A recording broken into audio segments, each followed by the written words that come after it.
दोस्तों हम जिस ब्रह्मांड में रहते हैं ये ब्रह्मांड बैकग्राउंड में लगातार एक नॉइस प्रोड्यूस करता रहता है जिसको जनरली हम साउंड के नाम से जाना जाता है। और दोस्तों यहाँ पे इंडिया के लिए प्राउड की बात तो ये है कि इस डिस्कवरी में जिस टेलीस्कोप ने एक मेन रोल अदा किया है वो है इंडियन टेलीस्कोप, जिसका नाम है जायंट मीटरवेव रेडियो टेलीस्कोप। जी हाँ दोस्तों, जिस साउंड की मैं बात कर रहा था उस साउंड की डिस्कवरी रिसेंटली ही की गई है और उसमें इंडियन टेलीस्कोप का एक की रोल था। इसके पहले दोस्तों 2016 में भी कयास लगाया जा रहा था कि शायद यूनिवर्स में बैकग्राउंड में एक हम टाइप का साउंड आता है, बट कंफर्म नहीं हुआ था क्योंकि हाई फ्रिक्वेंसी पर जो है ये साउंड ऑब्जर्व किया गया था। और जब किसी चीज़ को बहुत बारीकी से देखते हैं तो थोड़ा बहुत कुछ दिखता है तो कंफर्म नहीं कह सकते, बट दोस्तों इस बार लो फ्रिक्वेंसी पर ही इस टाइप के साउंड को ऑब्जर्व कर लिया गया है। इसी की वजह से कंफर्म हो गया है कि डेफिनेटली ब्रह्मांड में जो बैकग्राउंड है उसमें लगातार हम साउंड प्रोड्यूस होता रहता है। यहाँ पर अगर दोस्तों आप लोगों को लो फ्रिक्वेंसी हाई फ्रिक्वेंसी वाली चीज़ समझ में नहीं आई तो मैं आप लोगों को एक एग्जाम्पल देकर के समझा देता हूँ कि अगर आप किसी चीज़ को देखते हैं, बिल्कुल आँख गड़ा करके देखते हैं, तब आप लोगों को थोड़ा थोड़ा अंदाज होता है कि शायद यहाँ पे कुछ हो सकता है। जबकि दूसरी बार ऐसा होता है कि अगर आप किसी चीज़ को देखते हैं नॉर्मली आप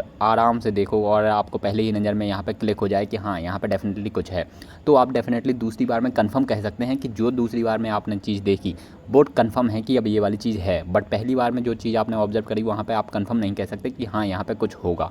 तो आई होप दोस्तों आप लोग इस एग्जाम्पल के थ्रू काफ़ी हद तक क्लिक कर पाए होंगे कि आखिरकार जो एस्ट्रोनॉमर्स हैं उन्होंने कैसे इस हम साउंड को क्लिक किया है और कैसे इस हम साउंड को ढूंढा है। अब दोस्तों अपन बात करते हैं कि आखिरकार ये जो हम साउंड है ये प्रोड्यूस होने कैसे लग रहा है। तो मैं आप लोगों को बता दूं कि हम एक ब्रह्मांड में रहते हैं और यहाँ पर बहुत सारी गैलेक्सीज हैं। और दोस्तों अपन जिस गैलेक्सी में रहते हैं इसका नाम है मिल्की वे। एंड आप सभी को पता ही होगा कि हमारी आकाशगंगा में बहुत सारे सौरमंडल्स हैं एंड हर आकाशगंगा में बहुत सारे ब्लैक होल्स भी होते हैं और इसी टाइप से आकाशगंगाएं भी बहुत सारी होती हैं। और इसके भी अगर आगे चले जाएंगे तो और भी बहुत सारी चीज़ें होती हैं, उसके लिए एक अलग से डेडिकेटेड वीडियो तक बनाया जा सकता है। तो दोस्तों जैसे कि मैंने अभी के लिए बताया कि हम एक आकाशगंगा में रहते हैं और इसमें बहुत सारे ब्लैक होल्स हैं। और मैं आपकी जानकारी के लिए बता दूं, जब दो आकाशगंगाएं आपस में मिल रही होती हैं तो डेफिनेट सी बात है कि उन आकाशगंगाओं में जो ब्लैक होल्स हैं वो भी आपस में मिलेंगे। और दोस्तों जब दो ब्लैक होल्स आपस में मिलते हैं तो वेव्स उत्पन्न होती हैं। और मैं आपकी जानकारी के लिए बता दूं कि एक आकाशगंगा में एक ही ब्लैक होल्स तो होता नहीं है, तो जब दो आकाशगंगाएं मिलेंगी तो डेफिनेट सी बात है कि सिर्फ दो ही ब्लैक होल्स आपस में तो मिलेंगे नहीं, बहुत सारे ब्लैक होल्स आपस में मिल रहे होंगे। तो मान के चलिए एक ब्लैक होल से दो ब्लैक होल्स यहाँ पर मिले और दूसरे पॉइंट पर कोई और दो ब्लैक होल्स आपस में मिल गए,